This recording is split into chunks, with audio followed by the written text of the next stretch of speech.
All right. Well, here we are. Welcome to Land or Home Immigration A.P.C. I'm really happy to have our Associate Attorney, Manuel Ugarte, here. Manuel, how you doing? I'm doing great. Good morning, everybody. Thank you for having me. It's a pleasure. Hello to everybody following us on social media. Yeah. And I'm excited to share my advice for the week. Yeah. What do you got? Great. So I think it's very important, and there's something called the attorney-client privilege and the confidentiality obligation that an attorney has with their client. It's very important that you are open and honest with your attorney and you tell him all of the good stuff and all of the bad, so we can then advise you as to the best next steps within the bounds of the law.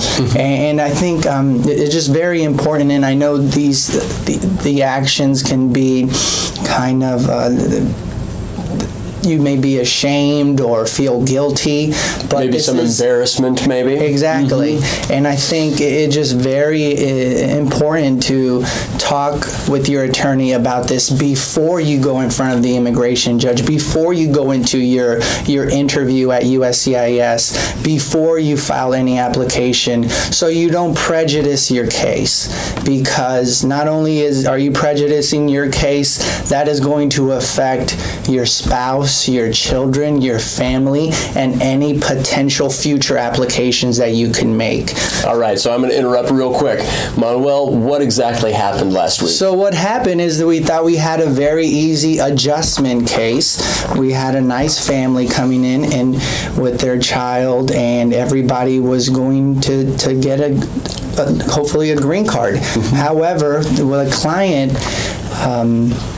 omitted or failed to disclose to me that she had, on her first attempt to enter the country, stated to the agency officer at the border that she was a United States citizen. She didn't know what she was saying. She said she was cued to say that by the smuggler, but after that it just went very bad. And I was shocked. The officer was shocked.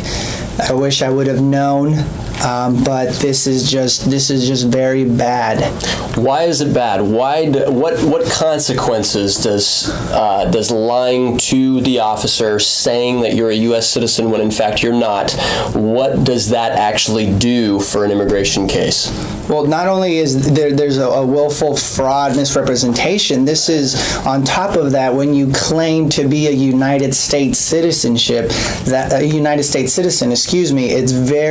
there is a penalty, a heavy penalty, probably excuse my phrasing here, but the death penalty for an immigration case, because there's not much you can do after that. You're very limited as to your remedies. Yeah, they call it a false claim to citizenship, and for the record, it is unwaivable. It is permanent inadmissibility, and so be very careful about that. So how could we have prepared her if we had known? Well, we could have anticipated what the officer was going to ask.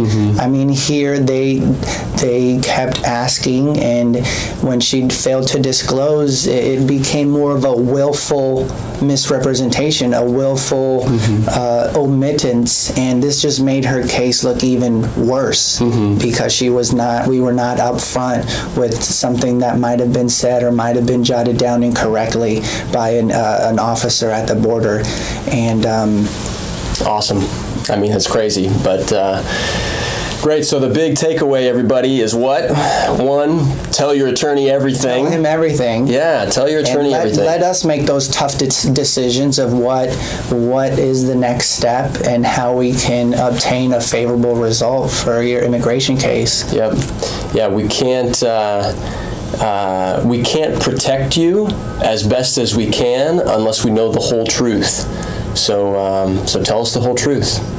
Exactly, yes. And we have a duty of confidentiality. We are going to take that to our graves. And, yeah. And let us fight for you. Thank you. Yeah, absolutely. Thank you.